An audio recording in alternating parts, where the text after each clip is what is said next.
अस्सलाम वालेकुम। लेक्चर अभी 5 मिनट में स्टार्ट हो जाएगा और ये GIST Gwangju Institute of Science and Technology के बारे में जिसके स्कॉलरशिप्स आते हैं और इसके अलावा यहाँ ग्लोबल इंटर्नशिप प्रोग्राम भी है। तो साथ जो कि जिस्ट जिन्होंने जिसका स्कॉलरशिप लिया था वो इस सेशन को बताएंगे। ये शॉर्ट सेशन है, आगे 1-1 घंटे स्मॉल प्रेजेंटेशंस होंगी। इसके बाद आप क्वेश्चंस कर सकते हैं चैट विंडो में और फिर वो उन चैट विंडोज पे फिर आंसर किया जाएगा।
अभी साथ स्टार्ट करेंगे विद इन 2 मिनट्स। ये शॉर्ट लेक्चर है और साथ हमारे साथ ऑनलाइन है वो Gwangju Institute of Science and Technology के बारे में लेक्चर देंगे आपको।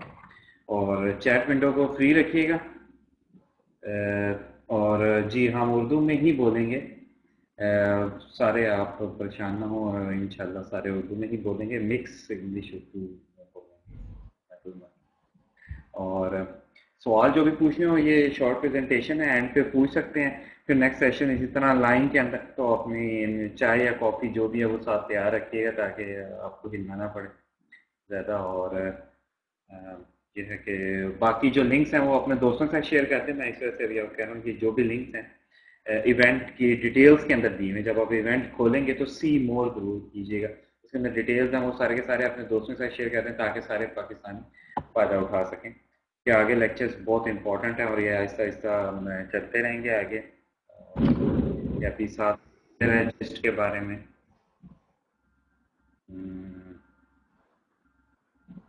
और अभी ये हम स्टार्टअप करेंगे विद इन 1 मिनट।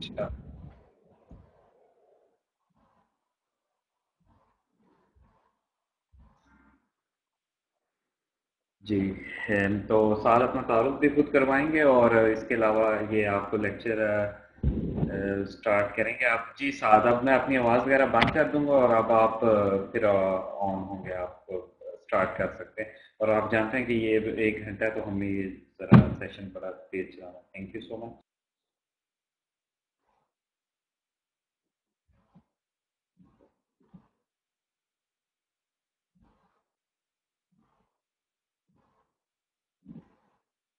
अस्सलाम वालेकुम। ये आवाज़ आ रही है आप सब लोगों को?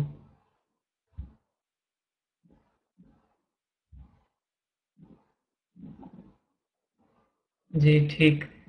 तो हम स्टार्ट करते हैं अपना ये लेक्चर जो जिस्ट के बारे में, Gwangju Institute of Science and technology.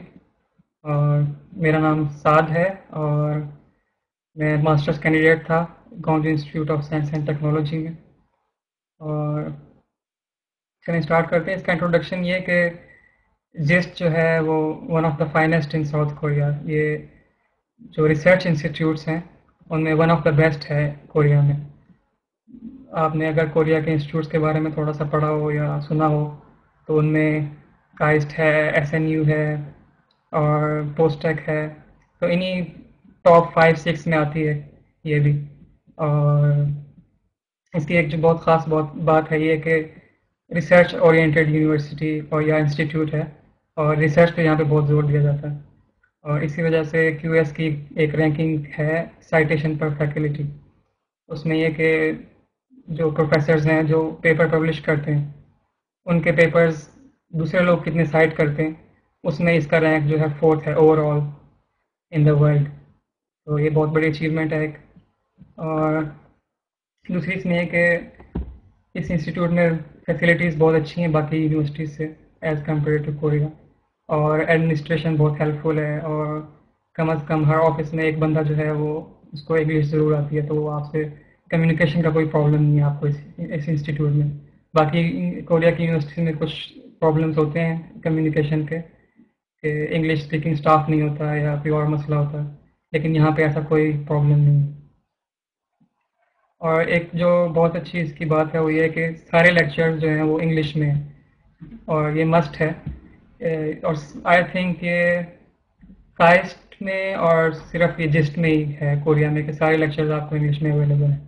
आप चॉइस आपको आपके पास चॉइस है, आप कोई भी लेक्चर चूज़ कर सकते हैं, वो आपको इंग्लिश में ही डिलीवर करेंगे प्रोफेसर। और इसके जो डिपार्टमेंट्स हैं उसमें आ जाता है पहले तो इंफॉर्मेशन एंड कम्युनिकेशन। इसमें से जो लोग मेजर कर रहे हैं कंप्यूटर साइंस में या फिर आईटी में वो इसकी लैब्स में अप्लाई कर सकते हैं। फिर दूसरे नंबर पे है मटेरियल्स साइंस एंड इंजीनियरिंग। उसमें जो लोग मटेरियल साइंस मेजर कर रहे हैं या पॉलीमर कर रहे हैं या केमिकल इंजीनियरिंग से रिलेटेड हैं वो इसमें इनकी लैब्स में अप्लाई कर सकते हैं। तीसरे नंबर पे एनवायरमेंटल आ जाता है। इसमें एनवायरमेंटल साइंस वाले और एनवायरमेंटल इंजीनियरिंग वाले अप्लाई कर सकते हैं। फिर मैकेट्रॉनिक्स में इलेक्ट्रॉनिक्स वाले, इलेक्ट्रिकल वाले, मैकेनिकल वाले, ये सब यहाँ पे अप्लाई कर सकते हैं। और अभी मैं आपको बाद में एक लिंक जो है बताऊंगा जिसमें लैब्स जिसके थ्रू आप लैब्स तक पहुंच सकते हैं और लैब्स को एक्सप्लोर कर सकते हैं और आपकी जो इंटरेस्टेड लैब है उसमें आप अप्लाई कर सकते हैं, उसमें देख सकते हैं। फिर लाइफ साइंसेस का डिपार्टमेंट है बायोलॉजी से रिलेटेड, या फार्मेसी वाले भी इसमें अप्लाई कर सकते हैं। कुछ लैब्स ऐसी हैं कि फार्मेसी वाले भी अप्लाई कर सकते हैं। और फिर लास्ट में केमिस्ट्री, ये आई थिंक 2 साल पहले तकरीबन शुरू हुआ है डिपार्टमेंट और अभी नया है और स्टूडेंट्स आई थिंक वो ले रहे होंगे अभी काफ़ी, तो इसमें भी केमिस्ट्री वाले अप्लाई कर सकते हैं। ओके गाइस, क्वेश्चन आप लोग कर सकते हैं, बाद में टाइम होगा, तो let's save it for the end.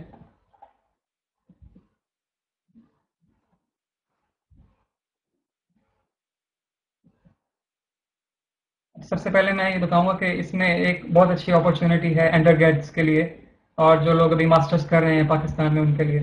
ये प्रोग्राम है ग्लोबल इंटर्न प्रोग्राम जिस्ट का और ये टारगेट करता है 3rd and 4th year under grades को और मास्टर स्टूडेंट्स को। और इंटर्नशिप का पीरियड तकरीबन 6 वीक्स है, तकरीबन 1.5 महीना। और ये स्टार्ट हो रही है जून से, 29 जून से स्टार्ट हो रही है। और इसकी जो ऑनलाइन एप्लीकेशन की डेडलाइन है वो है 27 फरवरी, यानी तकरीबन अभी 5 दिन बाद, 5 दिन तक इसकी डेडलाइन है। और इसमें एक सबसे बड़ी बात है कि कोरिया में अगर आपने कहीं भी अप्लाई करना है ऑनलाइन तो उसके लिए आप इंटरनेट एक्सप्लोरर यूज़ करें, कोई और ब्राउज़र यूज़ ना करें, उसमें आपको फिर बाद में मसला हो जाएगा और प्रॉब्लम्स हो सकती हैं। तो always use Internet Explorer whenever you are applying in Korea online. तो ऑनलाइन एप्लीकेशन के लिए आपको सिर्फ चाहिए 2 चीज़ें, रेज्यूमे और कवर लेटर। अब रेज्यूमे अच्छी और कवर लेटर कैसे अच्छा बनाया जाए वो मैं आपको टिप दूंगा थोड़ा सा आगे चल के। तो अभी इसको यहीं छोड़ते हैं। और पहले तो ऑनलाइन एप्लीकेशन की डेडलाइन है जो फरवरी 27 है। तो फिर डेडलाइन है डॉक्यूमेंट सबमिशन की, जो आपने हार्ड कॉपी डॉक्यूमेंट्स की भेजनी है बाय पोस्ट, और उसकी डेडलाइन है 16 मार्च। और उसमें क्या होगा, रिकमेंडेशन लेटर्स, 2 रिकमेंडेशन लेटर्स आपके रेफरीज के और जो आपके ग्रेजुएशन सर्टिफिकेट्स हैं। फॉर एग्जांपल अगर आप ग्रेजुएट हो चुके हैं, बैचलर्स कर लिया, मास्टर्स कर रहे हैं, तो उसमें आपके जो ग्रेजुएशन सर्टिफिकेट्स हैं वो चाहिए होंगे, और अगर आप अभी स्टिल बैचलर्स में हैं तो जो ट्रांसक्रिप्ट्स आपके हैं वो आपको चाहिए होंगे, और ये अटेस्टेड आप करवा के भेजेंगे वहाँ से अपने डिपार्टमेंट हेड से या फिर एकेडमिक ऑफिस जो भी आपकी यूनिवर्सिटी में है वहाँ से। और इसमें बेनिफिट्स ये हैं कि आपको वन वे जो है एयर टिकट आपको रिटर्न कर देंगे वो जब आप यहाँ पे पहुँच जाएंगे उस वक्त। और उसके अलावा जो स्टाइपेंड है आपको मंथली मंथली नहीं, आपको मतलब पूरे 6 वीक्स के लिए आपको देंगे $430। तो आई थिंक वो इनफ है आपके यहाँ पे 1.5 महीना गुजारने के लिए। और इसमें यह है कि लेकिन आपको एक तरफ का टिकट जो है वो आपको खुद सपोर्ट करना होगा, तो only one way ticket is available. So जो लोग अफोर्ड कर सकते हैं वो मैं कहता हूँ कि ज़रूर इस अपॉर्चुनिटी का अवेल करें, क्योंकि अगर आप यहाँ पर आ गए और आपकी जान पहचान होगी प्रोफेसर से, तो फर्दर अगर आप ग्रेजुएट हो जाएंगे और उसके बाद आप कोई लैब ज्वाइन करना चाहेंगे तो वो आपको बहुत हेल्पफुल होगा उसके लिए। Okay, next one, graduate admissions के लिए 3 तरह की सीट्स के लिए आप अप्लाई कर सकते हैं। मास्टर्स के लिए अप्लाई कर सकते हैं जिन्होंने बैचलर्स किया अभी अभी, या फिर जो बैचलर्स के लास्ट सेमेस्टर में हैं या 7th सेमेस्टर में हैं, जो लोग सितंबर से पहले पहले ग्रेजुएट हो जाएंगे वो लोग अप्लाई कर सकते हैं। और दूसरा प्रोग्राम है इंटीग्रेटेड, इसमें मास्टर्स और पीएचडी कंबाइंड है, तो इसकी फंडिंग भी ज़्यादा होती है। तो जो लोग चाहते हैं कि बस हम एक जगह पे जाएं और सेटल हो जाएं और रिसर्च स्टार्ट कर दें फॉरेन और उधर से पीएचडी लेके निकल जाएं, तो उनके लिए ये प्रोग्राम जो है बेस्ट है। और देन जो मास्टर्स कर चुके हैं उनके लिए पीएचडी प्रोग्राम है। इसकी डेडलाइन है अप्रैल 15 और इसमें सब कुछ शामिल है। ऑनलाइन एप्लीकेशन भी अंटिल अप्रैल 15 आपको कंप्लीट करनी है, और फिर आपको डॉक्यूमेंट्स भेजने हैं बाय पोस्ट, वो भी अप्रैल 15 तक। और जो डॉक्यूमेंट सबमिट करने हैं उसमें ऑफिशियल डिग्री आपकी जो बैचलर्स की है, अगर आपने बैचलर्स अभी नहीं किया, अभी आप लास्ट सेमेस्टर्स में हैं, तो आपको एक प्रोविजनल सर्टिफिकेट इशू होता है यूनिवर्सिटी की तरफ से कि हम ये स्टूडेंट इस डेट तक अपने सारे क्रेडिट्स कंप्लीट कर लेगा, सारी रिक्वायरमेंट्स कंप्लीट कर लेगा, और इसको हम और ये मतलब सितंबर से पहले पहले फारिग हो जाएगा यूनिवर्सिटी से। तो वो अगर डिग्री नहीं है तो फिर वो सर्टिफिकेट, और उसके अलावा ट्रांसक्रिप्ट, और ये सब भी जिस तरह मैंने पहले बताया सब अटेस्टेड होने चाहिए डिपार्टमेंट हेड से या फिर जो एकेडमिक अफेयर्स का डीन है वट जो रिलेटेड बंदा है उससे अटेस्टेड होने चाहिए। इसके अलावा 2 लेटर्स ऑफ रिकमेंडेशन, और उसके अलावा इंग्लिश टेस्ट, और ये 2 साल से ज़्यादा पुराना नहीं होना चाहिए इंग्लिश टेस्ट जो है। इसमें टोफल आईबीटी है, इसमें 80 पॉइंट्स मिनिमम होने चाहिए, या आइट्स एकेडमिक में 6.5 मिनिमम पॉइंट्स। और एक तीसरा है टोइक, ये शायद आप में से कुछ लोगों ने सुना ना हो, लेकिन कोरिया में काफ़ी यूनिवर्सिटीज़ में ये एक्सेप्ट कर लेते हैं ये टेस्ट जो है, और काफ़ी इजी होता है। और मैंने रिसर्च की थोड़ी सी, पाकिस्तान में होता है ये टेस्ट, एनटीएस वाले लेते हैं और पर मंथ एक दफ़ा शायद होता है। तो उसके लिए अगर आप कोई अफोर्ड नहीं कर सकता टोफल आईबीटी या आइट्स, तो ये टोइक के लिए आप अप्लाई कर सकते हैं, तो ये भी चलेगा, कोरिया की काफ़ी यूनिवर्सिटीज़ में चल सकता है। और अगर आपके पास इन तीनों में से कुछ भी नहीं है और आप फिर भी अप्लाई करना चाहते हैं और टाइम नहीं है आपके पास, तो आपको फिर ज़रूरत पड़ेगी इंग्लिश प्रोफिशिएंसी सर्टिफिकेट की। ये आप अपनी यूनिवर्सिटी से बनवाएंगे कि हमारी यूनिवर्सिटी में तमाम लेक्चर्स इंग्लिश में हैं और ये बच्चा जो है इंग्लिश समझ सकता है, बोल सकता है, और इसको कोई प्रॉब्लम नहीं होगी ग्रेजुएट स्कूल में। लेकिन इस पर आपको सिर्फ कंडीशनल एडमिशन मिलेगा। कंडीशनल एडमिशन का मतलब ये है कि आपका एडमिशन हो जाएगा, लेकिन जब आप यहाँ पे आ जाएंगे तो विद इन फर्स्ट सेमेस्टर आपको फिर इन अबव मेंशन 3 टेस्ट में से कोई ना कोई टेस्ट जरूर देना है, और इसका स्कोर जो मिनिमम स्कोर है उतना होना चाहिए आपका, अदरवाइज वो आपका एडमिशन कैंसिल हो जाएगा। और एक जो लास्ट चीज़ है, ये ऑप्शनल है, लेकिन मैं जो लोग अप्लाई करेंगे मैं उनको ज़रूर मशवरा दूंगा कि ज़रूर इसमें ये भी शामिल करें अपने डॉक्यूमेंट्स में। ये मैट्रिकुलेशन फ़ी वेवर रिकमेंडेशन है, ये एक फॉर्म आपको अवेलेबल होगा इधर इनकी जिसकी वेबसाइट से, तो वो आप डाउनलोड करें। और इसमें यह है कि जिसमें वैसे तो सब फ़ी वगैरह जिनका एडमिशन होता है सब एग्जेम्प्टेड होता है, लेकिन ये वन टाइम फ़ी है तकरीबन $600, ये आपको पे करनी होती है। लेकिन अगर आपने ये डॉक्यूमेंट जमा कराया है तो आपकी ये फ़ी भी वेव हो सकती है। इस पर फर्दर बात करता हूँ मैं आगे, तो परेशान नहीं हो। अच्छा जी, अब ये कुछ लोगों के लिए बहुत इंपॉर्टेंट होती है ये चीज़, फिनेंशियल सपोर्ट। तो इसमें जो जिन लोगों का ग्रेजुएट स्टडीज़ में एडमिशन होता है, तो उनको वन वे एयर टिकट वो प्रोवाइड करते हैं। एक तरफ की आपको मतलब आप आ जाएंगे, बस आपको कुछ कुछ नहीं चाहिए होगा, वन वे एयर टिकट आप लेके आएंगे और आपको with in first semester I think वो आपको रिइम्बर्स कर देंगे जो भी आपका खर्चा हुआ। और ट्यूशन फी जो है एग्जेम्प्टेड है इस यूनिवर्सिटी में, जिसका भी एडमिशन होता है उसकी ट्यूशन फी ऑटोमेटिकली एग्जेम्प्ट हो जाती है। और ये ट्यूशन फी भी काफ़ी हाई है, और 3000 पर सेमेस्टर यूएस डॉलर्स है। लेकिन इसका बड़ा फ़ायदा है कि आपका जैसे एडमिशन हुआ आपकी ट्यूशन फी एग्जेम्प्ट है। और वन टाइम मेट्रिकुलेशन फ़ी जो मैंने कहा था, मेट्रिकुलेशन फ़ी बेसिकली ये है कि जो आप यूनिवर्सिटी से डॉक्यूमेंट्स इशू कराते हैं या ट्रांसक्रिप्ट्स वगैरह लेते हैं, उसकी फिर अलग से कोई फ़ी नहीं आपसे लेंगे बाद में। या डिग्री के वक्त आपको डिग्री सर्टिफिकेट इशू कराना है तो उसकी अलग से कोई फ़ी नहीं लेंगे। ये वन टाइम यूएस डॉलर 600 आपसे चार्ज करेंगे जब आप यूनिवर्सिटी में आएंगे। लेकिन अगर आपने वो प्रीवियस जो फॉर्म है वो जमा कराया हुआ है और इसको एक्सेप्ट कर लेते हैं, तो आपकी ये फ़ी भी माफ़ हो सकती है। अच्छा, उसके बाद मंथली स्टाइपेंड जो मास्टर्स के लिए है वो है अराउंड 625 यूएस डॉलर्स। और ये एक सिंगल पर्सन के लिए इनफ है। ओवरऑल कोरिया, इन कोरिया में किसी भी जगह पे आप हैं, $600 तकरीबन इनफ होते हैं आपको एक बंदे के लिए। और मंथली स्टाइपेंड जो पीएचडी के लिए है वो है अराउंड $1200। और इन दोनों स्टाइपेंड्स में आप कर लें plus minus $100, because her labs की अपनी सिचुएशन होती है, हर प्रोफेसर अपने हिसाब से फंडिंग देता है। तो प्लस माइनस $100 कर सकते हैं, और इवन $500 में भी गुजारा हो जाता है जिस्ट में, क्योंकि जिस्ट में फर्दर फैसिलिटीज बहुत हैं। आगे आप देख रहे हैं कि इसमें डॉर्मिटरी जो है वो बिल्कुल बिल्कुल फ्री है। मतलब आपको बस यूटिलिटी बिल पे करना होता है तकरीबन 35 यूएस डॉलर या $40। तो डॉर्मिटरी जो है बिल्कुल फ्री है। ये और किसी यूनिवर्सिटी में आई थिंक ये सहूलत मैसर नहीं है। और उसके अलावा फैमिलीज के साथ अगर कोई आना चाहता है या फैमिली किसी की है, कोई मैरिड है, तो उसके लिए भी हाउसिंग अवेलेबल है इन ऑन कैंपस। और ये भी सब्सिडाइज्ड हाउसिंग है, बाहर से बहुत कम पैसों पे आपको अपार्टमेंट मिल सकता है अंदर। और इसके अलावा नेशनल हेल्थ इंश्योरेंस जो है वो तकरीबन 35 to 40 US dollar per month है। और इसका भी 60% आपको जिसमें वापस मिल जाता है। तो आप पे करते हैं मंथली और 60% आपको वो वापस रिटर्न कर देते हैं जिस्ट वाले।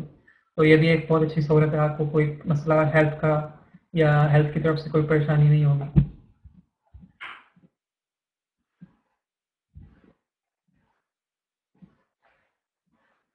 नेक्स्ट जो है हमारे पास है कि हम अपने चांसेस को कैसे एनहेंस करें, मतलब कैसे हम अप्लाई तो करें लेकिन कैसे हम ये कर सकते हैं कि हमारा चांस बढ़ जाए बहुत ज़्यादा, और बाकी स्टूडेंट्स जो इतने ज़्यादा लोग अप्लाई करेंगे उनमें से कैसे हम स्टैंड आउट होते हैं। तो उसमें से पहली चीज़ तो ये है कि आप ट्राई करें कि किसी प्रोफेसर को कांटेक्ट करें।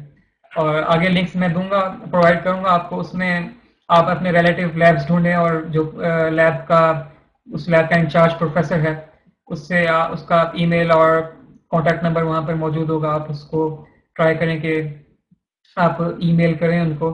और ऐसा नहीं करना कि एक ही डिपार्टमेंट के 3-4 प्रोफेसर सेलेक्ट कर लिए और उन सबको एक ही ईमेल फॉरवर्ड कर दी। ऐसा नहीं करना, क्योंकि इनके बहुत क्लोज रिलेशन होते हैं आपस में। तो ये बाज़ औक़ात डिस्कस करते हैं तो वो कहेंगे कि इस लड़के ने तो हमें भी ईमेल किया, दूसरा कहता है इसने मुझे भी ईमेल किया। तो उनमें से फिर आप ऐसा हो कि आपको फिर कोई भी नहीं रखेगा।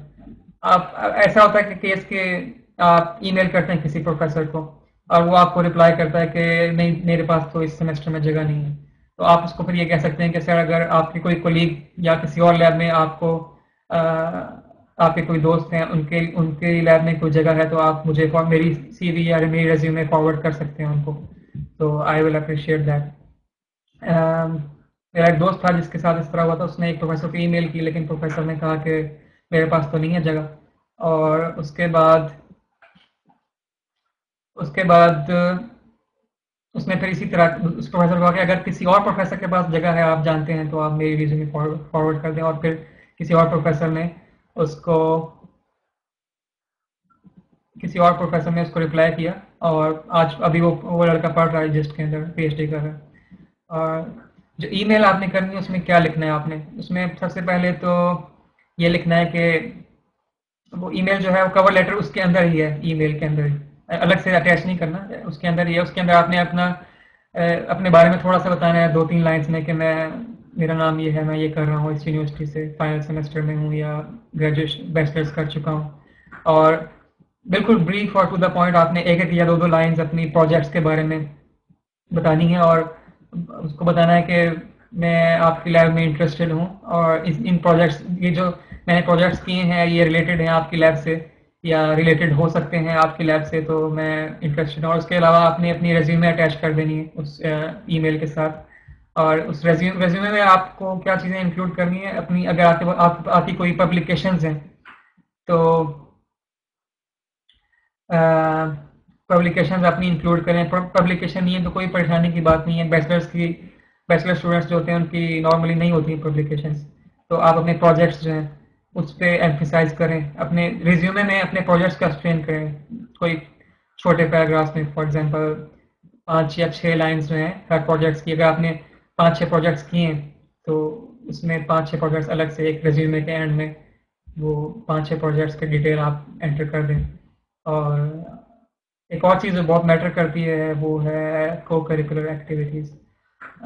लोग समझते हैं कि ये तो इंजीनियरिंग यूनिवर्सिटी है या टेक्नोलॉजिकल यूनिवर्सिटी है तो इसमें इसका कोई काम नहीं है, लेकिन इन द फाइनल जब फाइनली वो बैठते हैं, जब कमेटी बैठती है तो इस पे भी डिस्कशन होती है कि ये स्टूडेंट जो है हमारी इंस्टीट्यूट को कैसे फ़ायदा पहुंचा सकता है। तो कोई बंदा जो को करिकुलर एक्टिविटीज़ में अच्छा है तो उसको भी बाकी स्टूडेंट्स से एज है। फॉर एग्जांपल कोई स्टूडेंट है उसकी प्रोफाइल बिल्कुल सिमिलर है आपसे, लेकिन आप जो एक्स्ट्रा करिकुलर एक्टिविटीज़ हैं, कोई वॉलंटियर वर्क है तो उसमें आप अच्छे हैं तो वो आपको प्रेफर कर लेंगे फिर। इसमें ये कि बाज़ औक़ात प्रोफेसर जो हैं वो रिप्लाई नहीं करते ईमेल का, बहुत बिजी होते हैं, तो फिर इससे आपने जो है वो डिसअपॉइंटेड नहीं होना। आप वेट करें, ईमेल किए आपने 3-4 दिन वेट करें, 1 वीक वेट करें, आपको रिप्लाई नहीं आ रहा है तो आप ट्राई कर सकते हैं उनके ऑफिस में कॉल करने के लिए। जो ऑफिस का उनका फ़ोन नंबर अगर अवेलेबल है, उनके वेब पेज पे अवेलेबल है, उनको ऑफिस में कॉल करें और उनको बताएं कि सर मैंने आपको ईमेल की थी तो इस तरह मैं स्टूडेंट हूँ, तो प्लीज़ अगर आप रिप्लाई कर सकते हैं तो रिप्लाई करें। ज़्यादा से ज़्यादा ये होगा कि आपका वो इग्नोर कर देंगे कॉल को, और कोई मसला नहीं है। आप बस आपने ट्राई ज़रूर करना है उनसे कांटेक्ट करने के लिए। अगर कॉल करते हैं वो भी आपको इग्नोर कर रहे हैं, अगर इस सूरत में फिर आप किसी और प्रोफेसर को फिर ईमेल करें, ठीक है। अच्छा जी, अब नेक्स्ट है कि रिकमेंडेशन लेटर्स अच्छे हम कैसे बनाएं। उसके लिए सबसे पहले तो आपको तकरीबन डेडलाइन से कम 1 महीना पहले आपको जो है अपने जो रिकमेंडर्स हैं, आपके रेफरीज हैं जिन्होंने आपको रिकमेंडेशन लिख के देनी है, उनसे कांटेक्ट कर लेना चाहिए आपको कम 1 महीना पहले। अगर डेडलाइन अगर अब करीब है तो चलें कोई बात नहीं, लेकिन फ्यूचर के लिए मैं बता रहा हूँ आपको या आगे के लिए।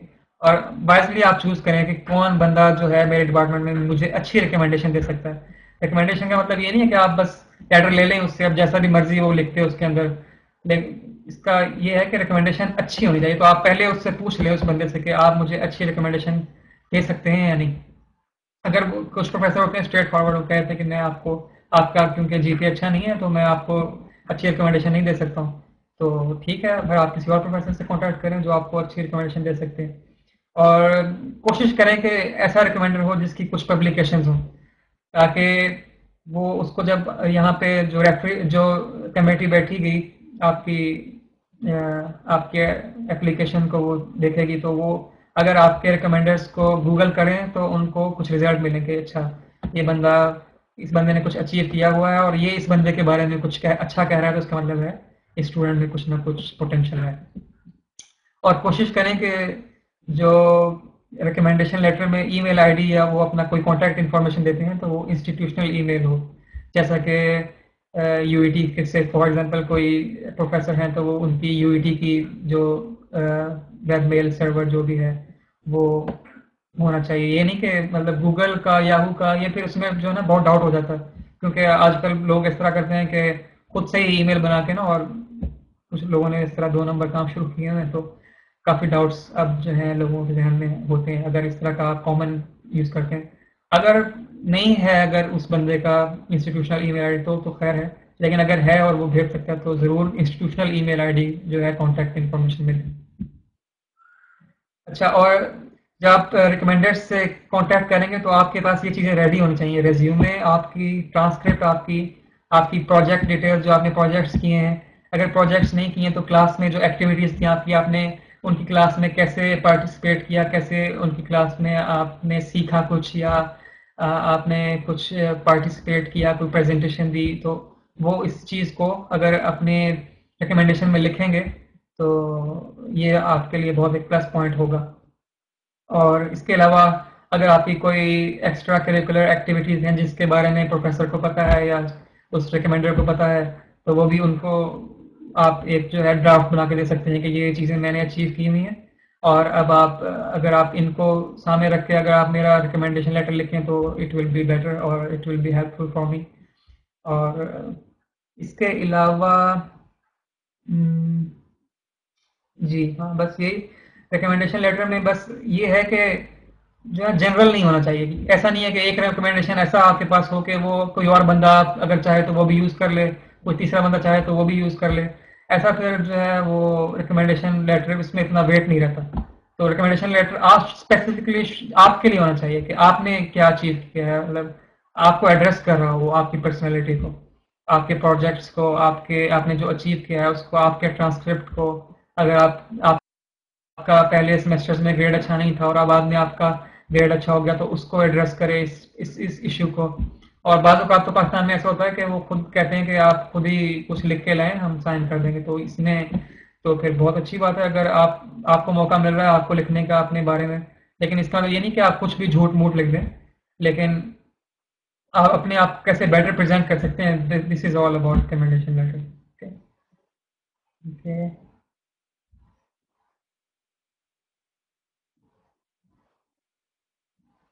नेक्स्ट जो है इंग्लिश टेस्ट, जिसके लिए मैंने जैसे आपको पहले बताया कि 3 तरह के इंग्लिश टेस्ट जो है वो एक्सेप्टेबल हैं। फर्स्ट वन टोफल, आईबीटी, इसमें 80 आपको मिनिमम पॉइंट्स चाहिए। देन आइल्स है 6.5 एकेडमिक, और देन टोइक है। टोइक पे मैंने हाईलाइट इसलिए किया क्योंकि टोइक जो है बहुत आसान टेस्ट है as compare to TOEFL and IELTS. और टोइक रीडिंग एंड लिसनिंग जो है ये, इसमें 750 पॉइंट्स अगर आपके हैं तो वो आपको जिसमें एक्सेप्ट कर लेंगे, और बाकी भी काफ़ी यूनिवर्सिटीज़ में एक्सेप्ट कर लेंगे, और इजीली आई थिंक 750 आप इजीली ले सकते हैं। अगर आपका टोफल में 70 भी है तो आई थिंक वो बराबर है तकरीबन 750 के इन टोइक। और पाकिस्तान में एक दफ़ा ही टेस्ट होता है, एनटीएस की वेबसाइट पे इसकी डिटेल्स मौजूद हैं, और अगर आप देना चाहते हैं तो आप दे सकते हैं ये वाला। चीपर भी है और आसान भी है।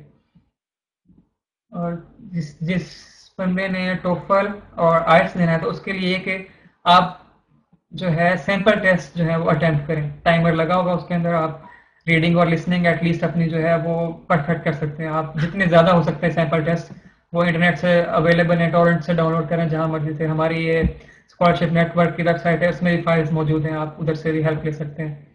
तो सैंपल टेस्ट जितने से ज़्यादा हो सकता है वो करें। मैंने पहले टोफल दिया था आज से तकरीबन 2 साल पहले, और मैंने इस तरह तकरीबन 1 हफ्ता मैंने सिर्फ सैंपल टेस्ट जो है वो हर रोज़ 1 या 2 सैंपल टेस्ट मैंने लिसनिंग और रीडिंग के मैंने इस तरह दिए थे, और मेरा मोर देन 100 स्कोर था टोफल में आईबीटी, और सिर्फ मैंने ये सैंपल टेस्ट से प्रिपेयर किया था। और दूसरा स्पीकिंग के लिए एक टिप ये है कि आप अपने आप को रिकॉर्ड करें और सुने, क्योंकि बाद दफ़ा ऐसा होता है कि आपको पता है आपको इंग्लिश आती है, लेकिन आप बोल भी सकते हैं, लेकिन जब आपके सामने प्रेजेंटर उस वक्त सवाल करता है तो आप बिल्कुल ब्लैंक हो जाते हैं। तो आप क्योंकि फ्लुएंट हैं लेकिन अपने जहन में ही है, क्योंकि आपने प्रैक्टिस नहीं की हुई उसकी, तो आप कई दफ़ा ऐसे ब्लैंक हो जाते हैं, और इवन आपको इंग्लिश आती है लेकिन आप उस वक्त कुछ नहीं कर पाते हैं, तो आपका स्कोर जो है वो कम आएगा उसकी वजह से। अपने दोस्तों से बात करें इंग्लिश में, और शर्माए नहीं, इसमें कोई मसला नहीं है। और एक और टिप जो बेटर प्रोनाउंसिएशन के लिए है कि आप मूवीज़ अगर देखना पसंद करते हैं या इंग्लिश प्रोग्राम्स कोई देखना पसंद करते हैं, तो जो भी प्रेजेंटर या कोई एक्टर बोल रहा है तो उसको आप फॉलो करें। और जो है उसको फॉलो करें allowed, repeat allowed after him, क्योंकि उससे ये है कि आपके जो माउथ में या टंग में कुछ ऐसे मसल्स हैं जो आपकी प्रोनाउंसिएशन में आपको हेल्प करेंगे अगर आप उसको बार बार एक ही वर्ड को रिपीट करेंगे और उसी एक्सेंट में जिस तरह वो बंदा जो है वो प्रोनाउंस कर रहा है। तो आई थिंक स्पीकिंग में आपको इससे बहुत हेल्प मिलेगी।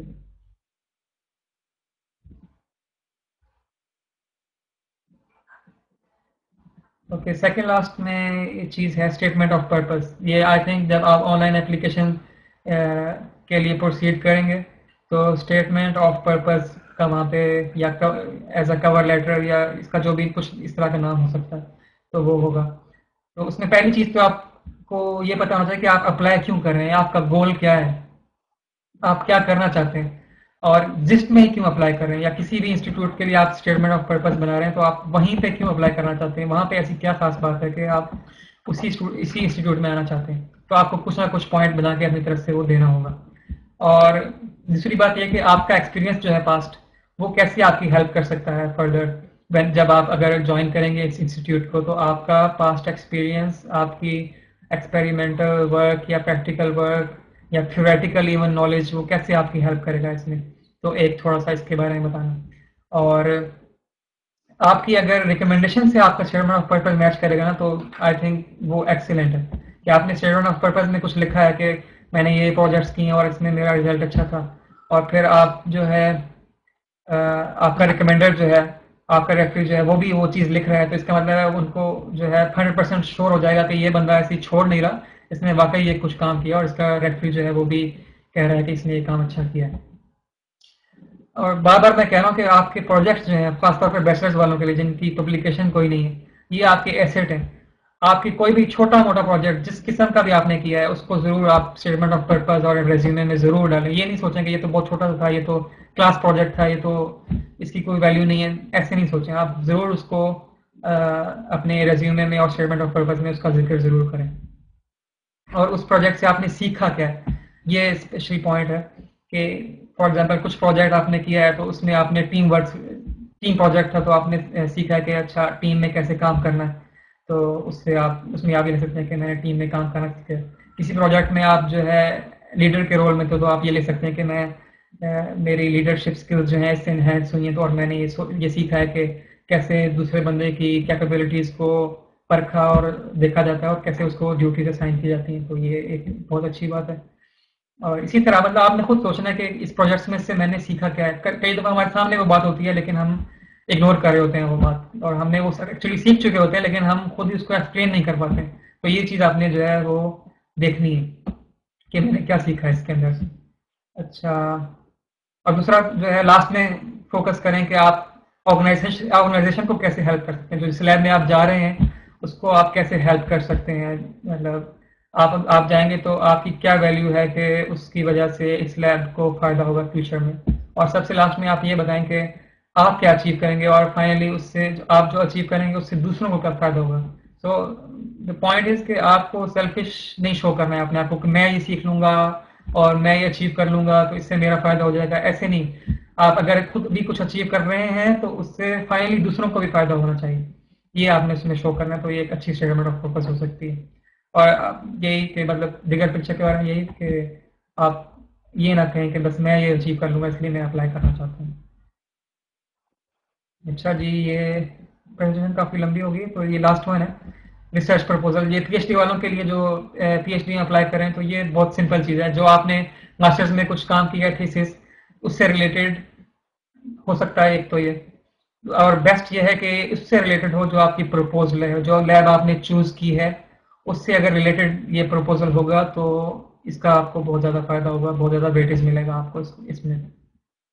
करना क्या है कि आपने एक बस प्रॉब्लम आपको पता होना चाहिए उस फील्ड में क्या चल रहा है, वो प्रॉब्लम को डिफाइन करें, उसका इंट्रोडक्शन दें थोड़ा सा, और उसके बाद अपना एक सोल्यूशन का आपने देना है। उसमें आप सोल्यूशन ऐसा दे सकते हैं कि कुछ पेपर्स पढ़ें उस प्रॉब्लम से रिलेटेड, और जो उन्होंने कुछ सोल्यूशन दिए हुए हैं दूसरे पेपर्स में उनको मिला के या अपनी तरफ से कुछ डाल के आप जो है वो सोल्यूशन कुछ अपना दे सकते हैं।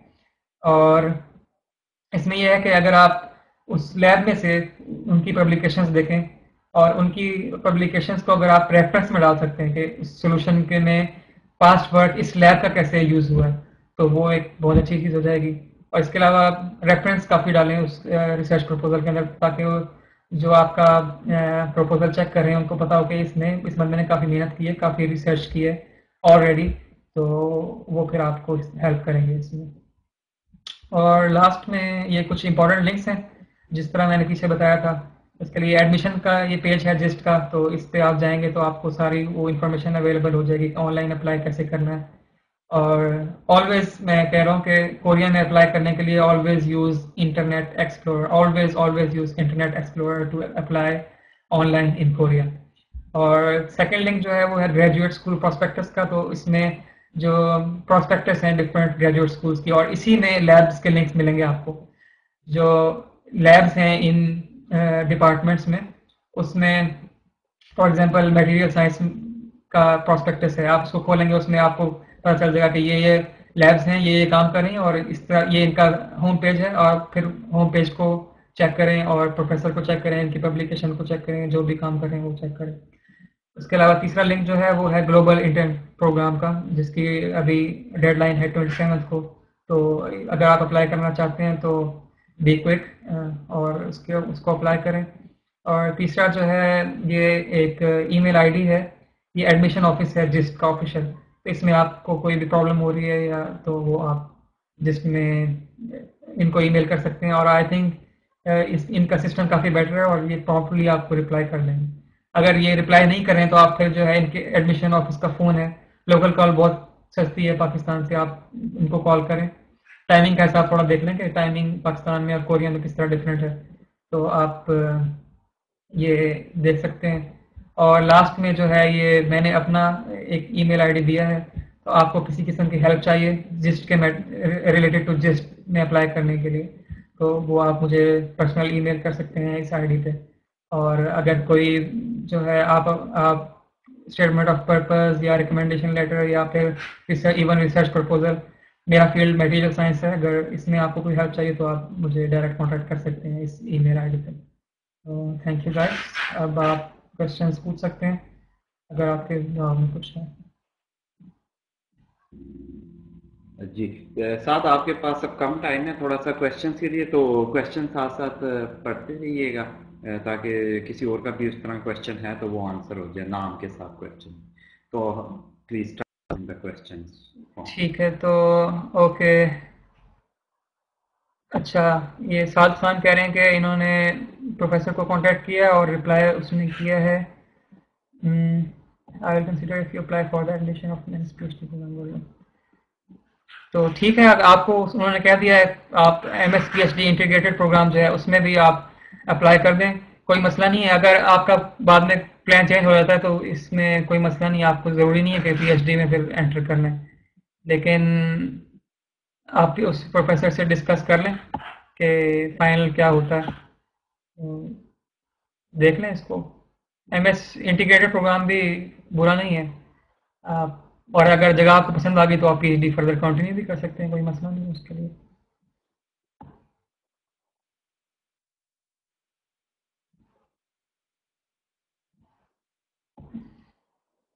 असल में मास्टर्स में इसलिए प्रोफेसर प्रेफर नहीं करते क्योंकि मास्टर्स में आप 2 साल रहेंगे, आप वहाँ जाएंगे, वो आपको काम सिखाएंगे, 1 साल तकरीबन लग जाएगा उसमें, टेक्निक्स आपको एक्सपेरिमेंटेशंस की और स्किल्स आप सारी सीख लेंगे। जब आप ग्रूम हो जाएंगे अच्छी तरह तो फिर आप चले जाएंगे। फिर इस तरह प्रोफेसर जो हेजिटेट करते हैं इस बात को कि काम सारा वो हमसे सीख के और चला गया कहीं और। तो इसमें आपको खुद ही सोचना है कि कैसे आप उसको कन्विंस कर सकते हैं। और उसको ऐसा आप ऐसे कह सकते हैं कि अभी मैं इंटीग्रेटेड में ज्वाइन कर सकता हूँ, या आप ये कह सकते हैं कि मैं मास्टर्स में आप मुझे एडमिशन दे दें और मैं फर्दर पीएचडी में अगर मुझे लैब पसंद आएगी तो मैं ज्वाइन कर लूँगा आपकी लैब ज़रूर। जी, फोटोवोल्टिक से रिलेटेड मटेरियल साइंस में काफ़ी लैब्स हैं, तो आप मटेरियल साइंस डिपार्टमेंट में सर्च करें और होपफुली आपको कोई लैब मिल जाएगी, तो आप ज़रूर अप्लाई कर दें वहाँ पे। फोटोवोल्टिक सोलर सेल से रिलेटेड काफ़ी प्रोजेक्ट्स हैं यहाँ पे। अच्छा, मोहम्मद शफीक कह रहे हैं कि इन्होंने जिसमें अप्लाई किया मास्टर्स के लिए सिविल में और इनका जीपी 3.7 है, I don't have IELTS at the time. I think I would do not quote you to ask for this. मेरा ख्याल है कि जैसा कि इन्होंने लिखा है तो ये इंग्लिश स्कोर की वजह से आई डोंट थिंक कि ये किसी को रिजेक्ट करते हैं। असल में इनका भी कोटा होता है, मे बी कि वो कोटा उनका फिल हो गया हो और आपसे बेटर कुछ प्रोफाइल्स हों उनके पास, तो ज़रूरी नहीं। और दूसरा मैंने आज जैसे बताया है कि स्पेशली सिविल इंजीनियरिंग से रिलेटेड जो है लैब्स कम हैं, एनवायरमेंटल की लैब्स हैं। आई नो कि एनवायरमेंटल और सिविल में काफ़ी लैब्स कॉमन होती हैं, लेकिन प्योर सिविल की जिस तरह स्ट्रक्चर इंजीनियरिंग है या इससे रिलेटेड लैब्स जो हैं जिसमें बहुत कम है, तो हो सकता है कि उनका कोटा बहुत कम हो। अब मुझे पता नहीं है कि आपने बैचलर्स में क्या पढ़ा है, तो मैं आप इस बात पे ज़्यादा कमेंट नहीं कर सकता, लेकिन हो सकता है क्योंकि सिविल की लैब्स जिसमें इतनी ज़्यादा नहीं है, एनवायरमेंटल फील्ड जो है सिविल में उसमें ज़्यादा ये कंसंट्रेशन है।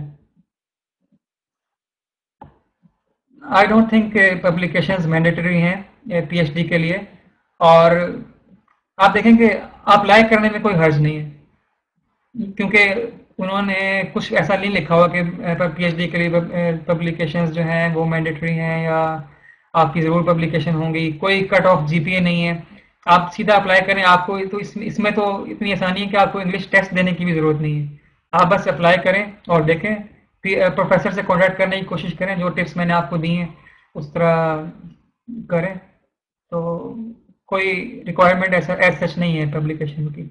अगर आपकी कॉन्फ्रेंस पब्लिकेशन है या आप बीच में कर सकती हैं तो आप ज़रूर ट्राई कर दें, साथ अप्लाई भी कर दें। अच्छा जी, नफीसा कह रही हैं कि स्टार्ट से नहीं लिया, please tell if this university also offers scholarship in biomedical. जी जी, लाइफ साइंसेज का डिपार्टमेंट है इनके पास, और अभी जो मैंने आपको ये लास्ट में लिंक दिया हुआ है ग्रेजुएट स्कूल प्रोस्पेक्टस का, इसमें आप लाइफ साइंस के डिपार्टमेंट की जो प्रोस्पेक्टस है वो देखें, उसमें लैब्स में सर्च करें, और फार्मेसी वाले और लाइफ साइंसेज वाले, इवन न्यूरल इंजीनियरिंग वाले, बायोमेडिकल वाले, सब इससे रिलेटेड काफ़ी लैब्स हैं जिसमें, तो आप ज़रूर अप्लाई करें। अच्छा, which other things which affect to get scholarship? I think pretty much जो मैंने बता दिया है, रिकमेंडेशन लेटर्स हैं, आपका स्कोर थोड़ा बहुत, और स्टेटमेंट ऑफ पर्पस, ये चीज़ें ज़्यादा मैटर करती हैं। और दूसरा, अगर प्रोफेसर से आपने कॉन्टेक्ट कर लिया तो आई थिंक कि आपका चांस जो है बहुत ज़्यादा 50% हायर हो जाता है, क्योंकि जब कमेटी बैठेगी तो प्रोफेसर आपको जानता होगा, आपकी रेज्यूमे पहले उसने देखी होगी, तो वो कह सकता है कि इस लड़के को मैं लेना चाहता हूँ। तो जब वो कहेगा तो बाकी प्रोफेसर सब वो एक दूसरे से कॉन्टैक्ट्स होते हैं उनके, तो वो कहेंगे कि ठीक है, अगर आप लेना चाहते हैं तो हमें कोई एतराज़ नहीं है।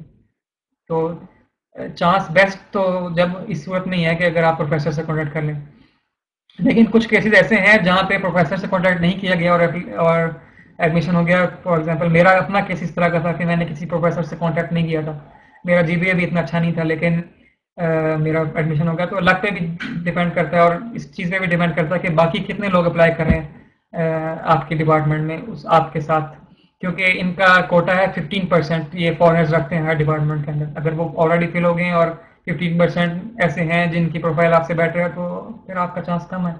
अगर अगर आप अकेले ही हैं या 2-3 बंदों ने अप्लाई किया है तो फिर आपको रख लेंगे, वो जैसा भी आपकी वो होगी।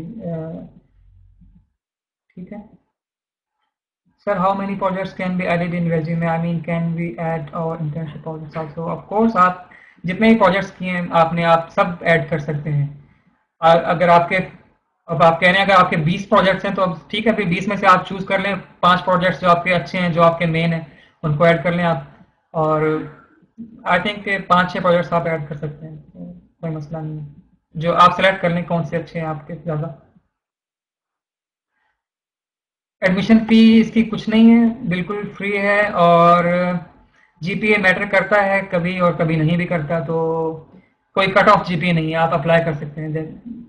अच्छा, कमर अब्बास कह रहे हैं इलेक्ट्रिकल पावर इंजीनियरिंग में आई थिंक इनके कोई लैब्स नहीं है, I think so. Mechatronics department में आप देख लें अगर कोई लैब इससे रिलेटेड है तो, लेकिन मेरा ख्याल है कि पावर इंजीनियरिंग से रिलेटेड इनकी लैब नहीं है कोई। अच्छा, a person which is fellowship can study abroad for PhD, is it possible? Of course, आप अगर आप सिंगल हैं और आपका कुछ फाइनेंशियल मसला है, आप पीएचडी के लिए अप्लाई करें। मैंने मेंशन किया कि कितने $1200 तकरीबन आपको देते हैं, और अगर आप सिंगल हैं तो I think less than 500 will be enough in gist for you, और आप फिर 700 आप सेव कर सकते हैं अपने लिए या अपनी फैमिली के लिए। ओके। मुख्तार अहमद कह रहे हैं I done more than 13 projects during BS and I also project patent my final year project so I need to explain all projects in in detail. इसमें से आप चूज कर लें जो आपके बेस्ट प्रोजेक्ट्स हैं 5, और जो आप कह रहे हैं पेटेंट है आपका, तो ये इसको भी आप जरूर ऐड करें पेटेंट को, और बाकी जो है 5-6 प्रोजेक्ट्स आप डिटेल में ऐड कर लें। बाकी सबका डिटेल नहीं डालें रिज्यूमे में, लेकिन आप एक एक लाइन लिख सकते हैं कि ये प्रोजेक्ट्स भी किए हुए हैं। Do I apply online with 6 in all sections in IELTS? आपका 6 है तो आप फिर क्योंकि इनका कट ऑफ जो है वो आई थिंक 6.5 है, तो आप आइट्स अभी ना अप्लाई करें आइट्स के थ्रू। आप वैसे इंग्लिश प्रोफिशिएंसी टेस्ट ले लें सर्टिफिकेट, और वो उसके थ्रू सबमिट करा दें, और बेटर तैयारी करें आज आइट्स की या टोफल की या टोइक की, जिस तरह मैंने कहा, और फिर बाद में आप वो दे सकते हैं। ओके। एग्रीकल्चर के लिए I don't think any scholarships are there in this in gist, लेकिन आप चेक कर सकते हैं। एनवायरमेंटल इंजीनियरिंग का कुछ लैब्स ऐसी हो सकती हैं, मुझे सब लैब्स के बारे में नहीं पता, तो आप चेक करें प्लीज।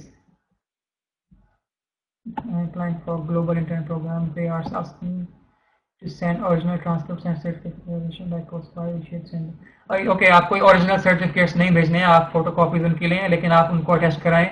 या तो आप हेड ऑफ द डिपार्टमेंट से अटेस्ट करवा लें, या फिर जो एकेडमिक अफेयर्स के डीन हैं उनसे अटेस्ट करवा लें। अगर ये नहीं हो सकता तो आप नोटरी पब्लिक से भी अटेस्ट करवा सकते हैं, और वो कंसीडर करेंगे इस चीज़ को। फर्दर आप जो है एडमिशन ऑफिस को या आईपीए जो इनका ऑफिस है जो इंटर्नशिप को डील कर रहा है, उनको कॉल डायरेक्ट कर सकते हैं। मैंने नंबर भी दिया हुआ है, तो उनको डायरेक्ट कॉल करके भी पूछ सकते हैं, या उनको ईमेल करके भी पूछ सकते हैं। अब दिन क्योंकि कम रह गए, तो अगर वो रिप्लाई फॉर एग्जांपल नहीं करते हैं, तो आप अपने ओरिजिनल डॉक्यूमेंट्स नहीं बल्कि कॉपीज भेज दें, लेकिन अटेस्टेड होनी चाहिए कॉपीज। मैनेजमेंट साइंसेस के कोर्स ऑफर नहीं हो रहे हैं इस यूनिवर्सिटी में। अच्छा, no management science, it is only science and technology. Okay, Hussain कह रहे हैं मैंने बैचलर्स किया है मैकाट्रॉनिक्स में, interest in remote intelligence system, energy harvesting, micro electronics. हाँ, तो अब मैं आपको स्पेशली तो नहीं लैब्स के लिंक भेजूंगा, आपको मैंने डिपार्टमेंट का लिंक भेज दिया है। मैकाट्रॉनिक्स की प्रॉस्पेक्टस उठाएं, देखें। आपको बहुत से, मुझे पता है कि मैकाट्रॉनिक्स डिपार्टमेंट में रोबोटिक्स की लैब्स भी है, इंटेलिजेंट सिस्टम की लैब भी है, और एनर्जी हार्वेस्टिंग की लैब्स हैं मटेरियल साइंस में। तो आप खुद देखें, आप खुद भी थोड़ा सा काम करें, और आप लैब सर्च करें और try to contact, no problem.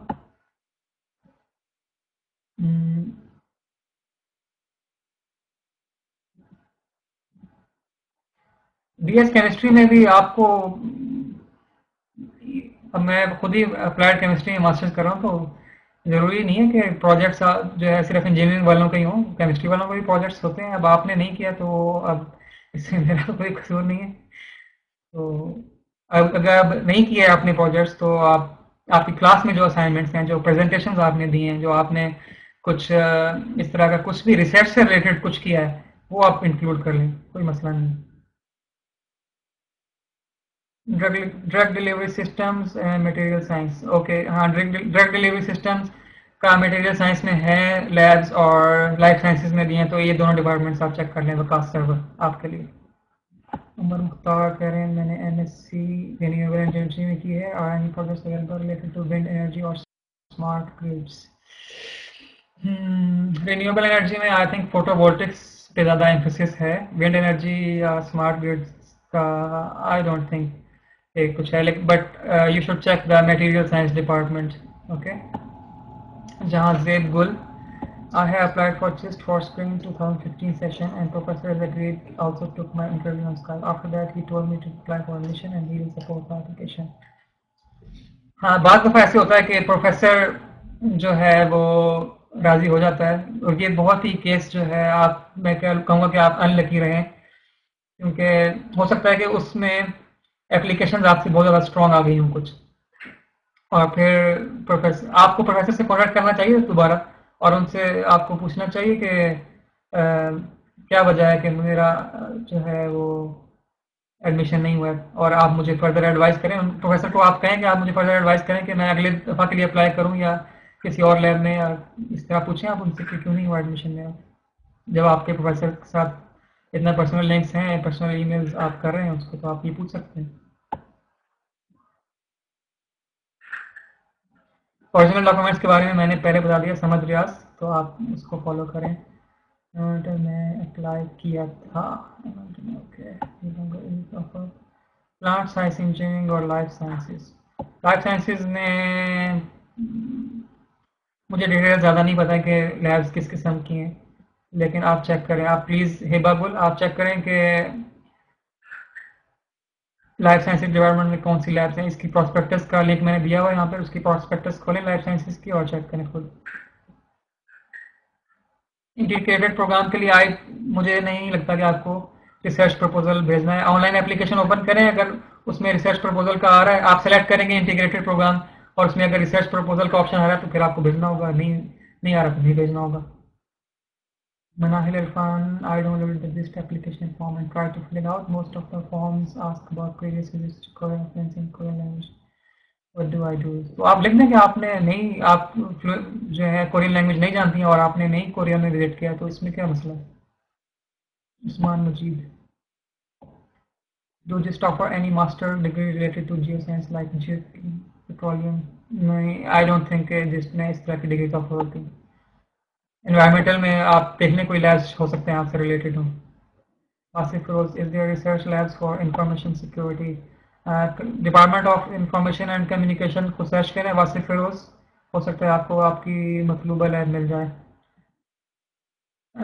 Yes, internship is beneficial for electronics engineering. एमन अजीज, अगर आप अफोर्ड कर सकती हैं वन वे टिकट तो ज़रूर अप्लाई करें, ये बहुत अच्छी अपॉर्चुनिटी है। और अगर आप इधर इंटर्नशिप कर लेती हैं तो आपको बहुत आसानी होगी अगर आप अपनी ग्रेजुएट स्टडीज यहीं पे करना चाहती हैं या कहीं इवन कहीं और भी।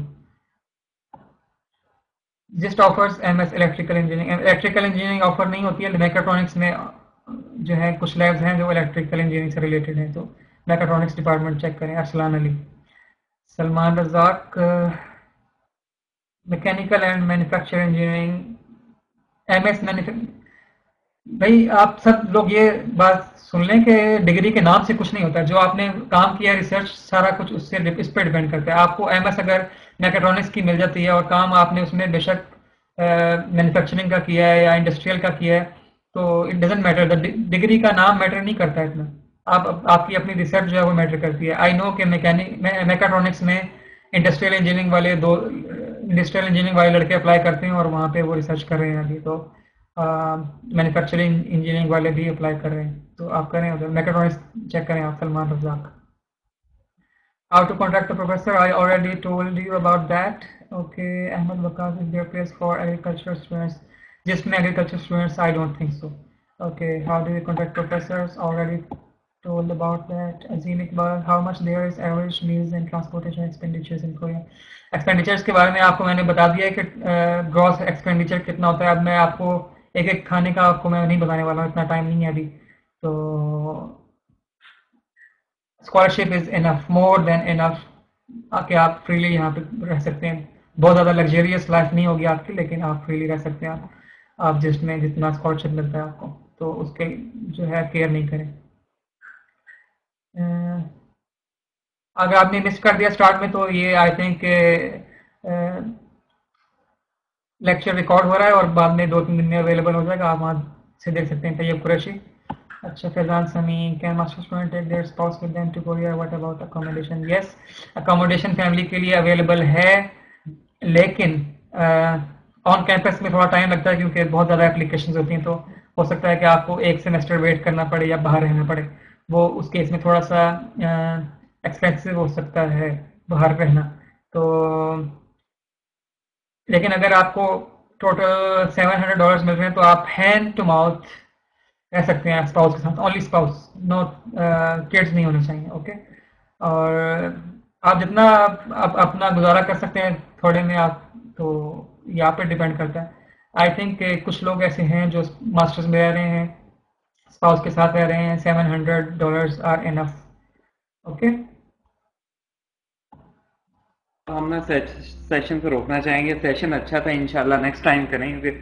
जिस्ट के होते रहते हैं, बेसिकली आइडिया यही था कि ये सारे होते रहेंगे। नेक्स्ट सेशन हमारे छोटे हैं। थैंक यू साथ सो मच। ये बड़ी इंफॉर्मेटिव प्रेजेंटेशन थी और काफ़ी क्लियर हमें आप इधर से रिसेप्शन मिली, और क्योंकि लास्ट सेक्शन में थोड़ी डिस्ट्रॉयशन आई थी, लेकिन अब काफ़ी क्लियर था लेक्चर और काफ़ी यूज़फुल था। ये अब बड़ा होना चाहिए। इंशाल्लाह हम जल्द ही आपको दोबारा इनवाइट करेंगे, क्योंकि आपका एक्सपीरियंस अच्छा है और बाकी यूनिवर्सिटीज़ का भी फिर आपसे पूछेंगे कैसे अप्लाई कर सकते हैं। और थैंक यू सो मच। ये स्टूडेंट्स आपसे कांटेक्ट कर सकते हैं इस ईमेल के ऊपर, स्पेशली फॉर द जिन्हें अप्लाई करना है। ये अपने टाइम निकाल के करेंगे, वरना आप ग्रुप पे क्वेश्चंस पोस्ट कर सकते हैं। आपको और भी स्टूडेंट्स करने के साथ के पास टाइम हुआ तो वो भी ग्रुप पे कमेंट कर सकते हैं। और इसके अलावा बाकी भी हैं जो कोरिया से हमारे बहुत दोस्त हैं, वो भी कर सकते हैं।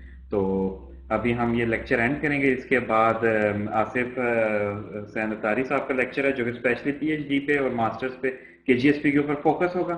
और साथ आप अपने रिमार्क्स दे सकते हैं फाइनल, और फिर हम इसे क्लोज कर देंगे। Thank you so much. Okay guys, thank you for joining the seminar. और मैं इसमें रिमार्क्स से आपको यही दूंगा कि आप ये देखें, ये जिस की जो स्कॉलरशिप है, इसमें कोई एडमिशन जो एप्लीकेशन फ़ी नहीं है, सब कुछ फ्री है। आपको बस आपको इंटरनेट यूज़ करना है और अपने रिसोर्सेज थोड़े से बस यूज़ करने हैं और आपको अप्लाई करना है। So please please please do apply, और don't hesitate to contact with the professors. अगर आपका कोई क्वेश्चंस हैं जो यहाँ पे आंसर नहीं हो सका है, आपके जहन में कुछ है, तो मेरे पर्सनल ईमेल जो मैंने यहाँ पे दिया है, आप उस पर ईमेल कर सकते हैं। I will try my best to get back at you. और प्लीज़ आपको डिसअपॉइंट नहीं होना है अगर प्रोफेसर भी अब रिप्लाई नहीं कर रहा है या आपका यहाँ पे नहीं होता है एडमिशन। कोरिया में बहुत सी यूनिवर्सिटीज़ हैं, आप वहाँ पे अप्लाई कर सकते हैं। और जस्ट कीप अप्लाइंग और कीप डूइंग योर जॉब, जो कि रिसर्च है। तो आप कहीं भी हों, आप अपना काम करते रहें। और इसी तरह अगर आपको कोई प्रॉब्लम है, please do email me and I will get back to you. Thank you guys. So much. Okay, next session में फिर आप लोगों से मिलते हैं। लिंक कर दें, खुद भी कर लें। और नेक्स्ट पे आसिफ साहब के लेक्चर में हम मिलते हैं। Thank you so much. अल्लाह हाफिज़।